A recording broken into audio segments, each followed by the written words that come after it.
Fils et filles du bon Dieu, bon ensemble de grâce et de bénédiction en tout un chacun de vous en ce deuxième dimanche du temps pascal, année liturgique B, dimanche de la divine miséricorde, sous le thème « Abandonne le Thomas qui est en toi pour découvrir la grandeur de Dieu miséricordieux. » Fils et filles du bon Dieu, le Thomas, c'est-à-dire le doute qui est en toi, fils et filles du bon Dieu.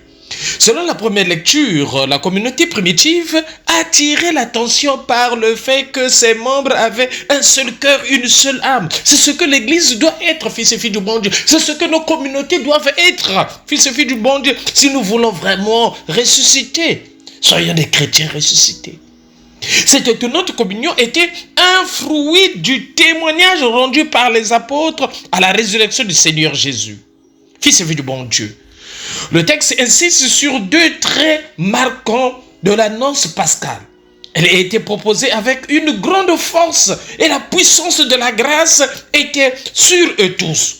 Oui, fils et filles du bon Dieu. Et d'ailleurs, le Seigneur lui-même va dire, lorsque 2 ou 3 sont réunis en mon nom, je serai là. Lorsque nous avons un même cœur, une seule âme, le Seigneur au milieu de nous. Mais lorsqu'il y a l'esprit de division, lorsqu'il y a des problèmes dans des groupes ou mouvements, le Seigneur n'est pas là, fils et filles du bon Dieu.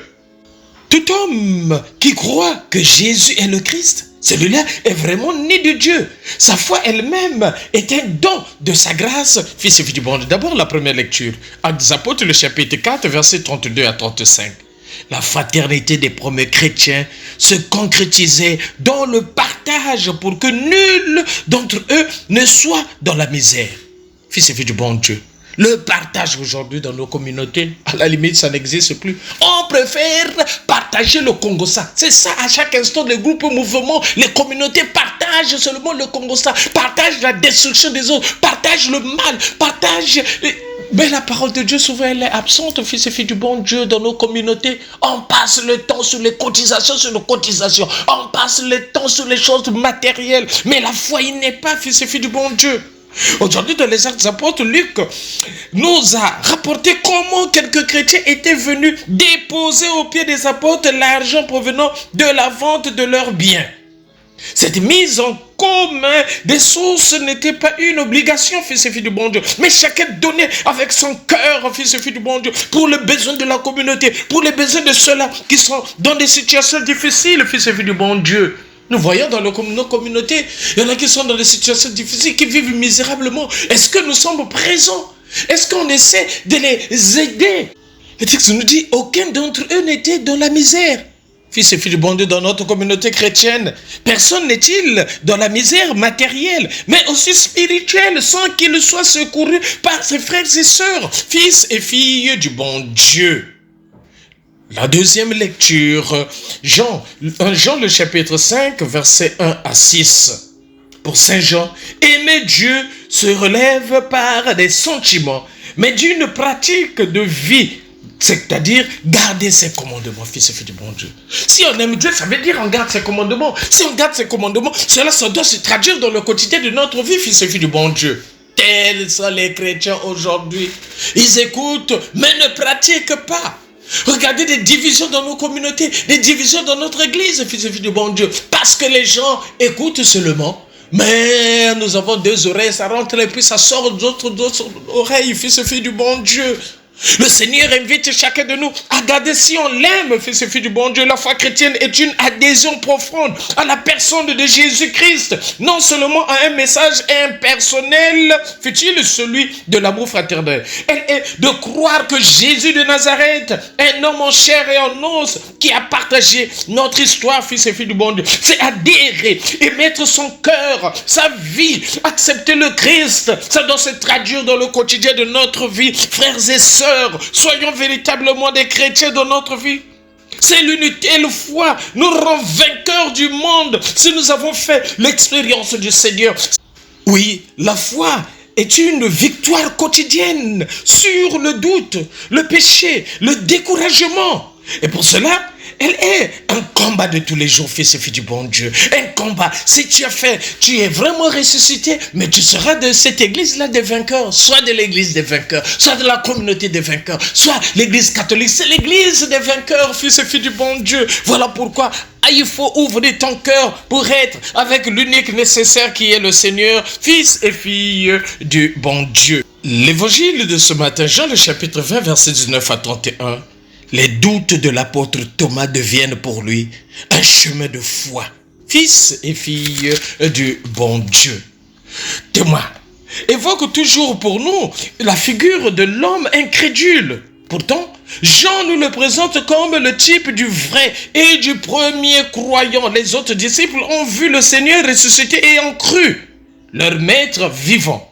Mais Thomas est le premier de reconnaître que l'homme, Jésus, celui qui a ri, a bu le vin des noces à Cana, qui a pardonné à la femme adultère, qui a pleuré sur la tombe de son ami Lazare et dont il touche le corps labouré des cicatrices de sa passion, celui-là est Dieu. C'est au cri de la foi de Thomas, fils et fille du bon Dieu. Mon Seigneur et mon Dieu. Qu'aboutit l'évangile de Jean? C'est, dit-il lui-même, dans ce but qu'il a écrit, afin que vous croyiez que Jésus est le Messie, le Fils de Dieu, et que par votre foi, vous ayez la vie en son nom. Fils et filles du bon Dieu. Chaque dimanche, dans notre assemblée eucharistique, Jésus se présente à nous. Il souffle sur nous l'esprit qui est pardon des péchés. Il nous donne sa paix. Il nous envoie dans le monde comme le Père l'a envoyé, fils et filles du bon Dieu. Lui répondons-nous par l'acte de foi de Thomas, mon Seigneur et mon Dieu. Alors, heureux sommes-nous qui croyons sans avoir vu, fils et filles du bon Dieu. Thomas était sur la pente de l'incrédulité.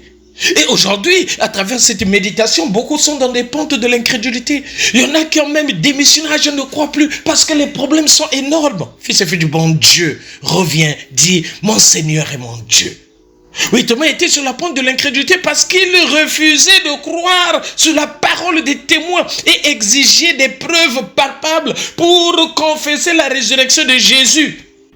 Très souvent, même dans nos assemblées de prière, lorsqu'il y a le calme, les gens méditent la parole de Dieu, mais les gens disent que non, le Seigneur n'était pas là. Mais lorsqu'il y a des gens qui rentrent en transe, les gens qui se disent, ah là, c'était vrai, le Seigneur était là. Non, fils et filles du bon Dieu. Le Seigneur se manifeste même dans le silence, dans le calme de nos assemblées. Le Seigneur est là, l'assemblée eucharistique. Le Seigneur est là dans notre vie, fils et filles du bon Dieu. Cesse d'être Thomas. Enlève le Thomas qui est en toi, fils et filles du bon Dieu.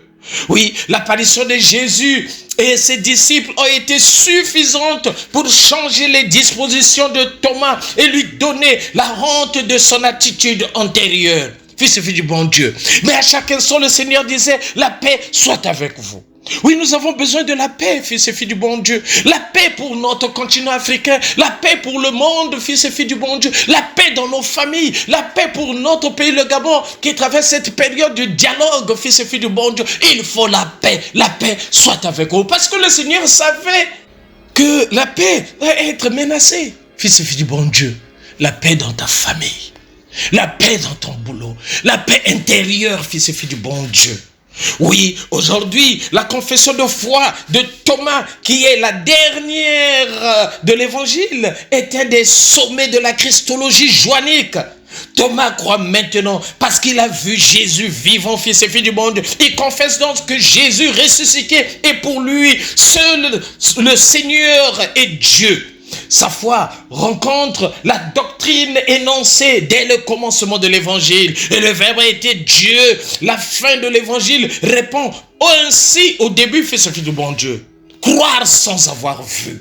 Ce n'est pas croire sans motif, fils et filles du bon Dieu. C'est croire sur le témoignage de l'Église aujourd'hui, sur la parole même de Dieu qu'elle annonce, fils et filles du bon Dieu. Crois, tu verras la gloire de Dieu se manifestant en toi, fils et filles du bon Dieu. Aimons-nous vivons et préparons notre ciel en faisant le bien sur la terre. C'était le Père Paul Jess Tounou depuis la paroisse Saint-Michel de Nkembo. Mais c'est Saint-Michel de la gloire. Là, nous sommes dans l'archidiocèse de Libreville, c'est au Gabon. Sainte journée, sainte semaine de grâce, n'oublions pas Kipé, Yayo et Tokos en tout un chacun de nous. Merci Seigneur.